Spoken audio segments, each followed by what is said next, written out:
पर तो मेरी टिप्पणी मैं नहीं कुछ कर सकता, लेकिन निश्चित तौर पे मैं इतना कहता हूं कि अगर आर्टिकल 142 का प्रयोग या आर्टिकल 129 का प्रयोग माननीय सर्वोच्च न्यायालय ने बीएड वालों के लिए किया, जो मात्र 3 साल अभी उनकी सेवा मात्र केवल 3 साल थी मिश्रा जी, और हम तो 23 साल से सेवा कर रहे हैं।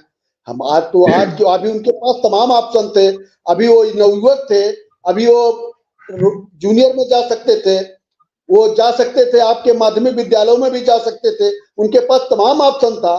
उनको बचाते हुए, उनको सेव करते हुए माननीय सर्वोच्च न्यायालय ने जो आदेश किया है, उस सर्वोच्च न्यायालय के आदेश पे हम तो टिप्पणी नहीं करेंगे, लेकिन निश्चित तौर पे अगर हम गए थे अपनी आईए के माध्यम से तो मुझे भी सुनना चाहिए था। माननीय सर्वोच्च न्यायालय ने मुझे नहीं सुना और मेरे साथियों को न्याय नहीं मिला।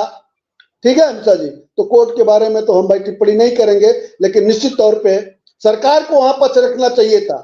माननीय सर्वोच्च न्यायालय में सॉलिसिटर जनरल आदरणीय तुषार मेहता साहब को भी पक्ष रखना चाहिए था कि 3 साल की सेवा बीएड की थी, इनके लिए मैं बचाव में आया हूं, तो 23 साल की सेवा शिक्षा मित्र के रूप में जो दे चुका है व्यक्ति, अपने जीवन के आखिरी पड़ाव पे है, उम्र के आखिरी पड़ाव पे है। मैं तो अभी हमारे एक साथी आज सुबह मुलाकात हुई थी, हमारे बस्ती जनपद से राजेंद्र श्रीवास्तव थी, वो 59 साल हो चुके हैं, उनकी अगले साल सेवानिवृत्ति हो जाएगी। ऐसे ऐसे लोग भी हैं कि जो आज अपनी पूरी जिंदगी बिता दिए प्राथमिक में।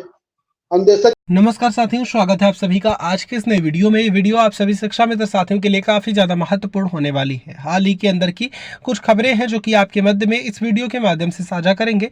रिसेंट की ही कुछ चर्चाएं हैं, उन चर्चाओं को भी आपके मध्य में साझा करेंगे। सभी साथी वीडियो को पूरा देखें। चैनल को अभी तक आपने सब्सक्राइब नहीं किया है, सब्सक्राइब भी कर लें।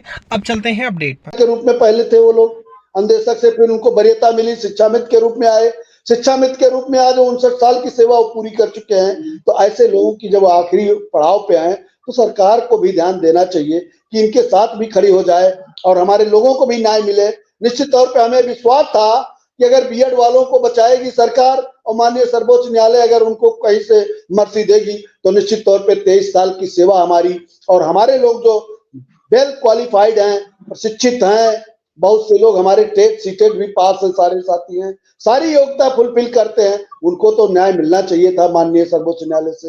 लेकिन कोर्ट है, कोर्ट को क्या लगा ये तो मैं नहीं कह सकता हूँ। उसने निर्णय को आप भी देखे हैं, मैं भी देखा है, मैंने भी देखा है, केवल बीएड वालों के लिए आया, बाकी किसी के लिए कुछ नहीं आया। तो निश्चित तौर पे कोर्ट से तो निराशा ही हाथ लगी है, लेकिन फिर भी मैं मिश्रा जी आपकी बात ठीक है कि निराशा हाथ लगती है, लेकिन आपके साथ लगा हुआ है मिश्रा जी, और आगे भी हम लड़ेंगे, जीतेंगे और इसी बिंदुओं के साथ, इसी आशा के साथ हम आगे बढ़ेंगे। जी मिश्रा जी, चलिए, उम्मीद पर ही भरोसा रहता है और उम्मीद ही आगे हमको ले जाती है और उम्मीद कितना आगे पीछे करती है ये सब चलता रहता है। मैं अतुल जी से कमेंट लूंगा। अतुल जी, आपके संगठन में क्या हालात है? अब तो आपका 10% मानदेय बढ़ गया है, पेब के मिनट्स में जारी हो गया है, तो राज्य और केंद्र सरकार की ओर से क्या आदेश है आपको? सर अभी तो चुनाव आचार संहिता लगी है तो कोई सरकार आदेश जारी नहीं कर सकती है। फिलहाल 1 अप्रैल 2024 से प्रभावी माना जाएगा। ये 6 साल बाद जो सरकार ने बढ़ोतरी की है सर, ऊँट के मुंह में जीरा के समान है। फिलहाल इसे कोई स्वीकार करने को तैयार नहीं है और हम लोग आगे की रणनीति बना रहे हैं कि ये जो बढ़ा रहे हैं ये क्यों, हमारी सेवाओं को आप नियमित करिए, हमारी सेवाओं को आप स्थायीकरण करिए। हमारी मांग सर अब ये है, हम लोग चुनाव के पहले भी लगे हुए, हमारी टीम लगी हुई है। हर राज्यों में, भारत के सभी राज्यों में हमारा मेमोरेंडम चला गया है। जहां भी नेता, विधायक, मंत्री कोई भी जा रहा है उनको ज्ञापन मेमोरेंडम दिया जा रहा प्रॉपर तरीके से। और हम लोग ये डिमांड कर रहे हैं कि नई शिक्षा नीति पूरे देश में लगभग लागू हो चुकी है और उसके विभिन्न आर्टिकल का प्रयोग भी हो रहा है, सरकार कर रही है शिक्षा के क्षेत्र में। तो आप जो है उसमें स्पष्ट लिखा हुआ भी था, देश में कोई कॉन्ट्रैक्ट टीचर नहीं रहेगा। हम ये सरकार से चाहते हैं कि हमारी सेवाओं को आप नियमित करिए। नीति आयोग की रिपोर्ट भी कह रही है, इवैल्यूएशन की रिपोर्ट भी हमारे फेवर में आई है। संसद में भी कई बार पत्राचार्य उसने भी कहा था। तो सरकार को संविदा टीचर रखना ही नहीं चाहिए, चाहे कस्तूरबा का शिक्षक हो, अवदेशक भाई हो, हमारे शिक्षा मित्र भाई हो, पूरे देश में सभी जितने भी शिक्षक समुदाय के हैं सबको अस्थायी करना चाहिए सरकार को। हमारी सर यही डिमांड है।